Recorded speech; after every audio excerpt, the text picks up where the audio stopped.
জানেন যে শেয়ার বাজারে দুই ভাবে টাকা বিনিয়োগ করা যায়, এক আইপিও মার্কেট বা প্রাইমারি মার্কেট এবং দ্বিতীয়টি হচ্ছে সেকেন্ডারি মার্কেট।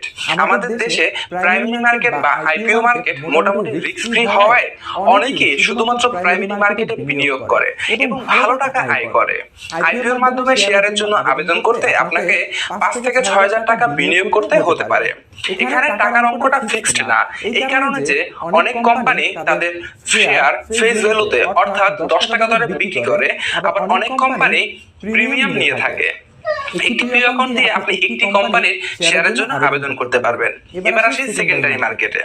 সেকেন্ডারি মার্কেটে আপনি যত টাকা ইচ্ছা তত টাকাই বিনিয়োগ করতে পারবেন, তবে ন্যূনতম 20,000 টাকা দিয়ে শুরু করতে পারেন। আপনি চাইলে এর থেকে কম টাকা দিয়েও শুরু করতে পারবেন, কিন্তু তাতে আসলে লাভ এবং লসের হিসাবটা ভালো জমবে না। তবে আপনি যত টাকায় শেয়ার বাজারে বিনিয়োগ করবেন তা যেন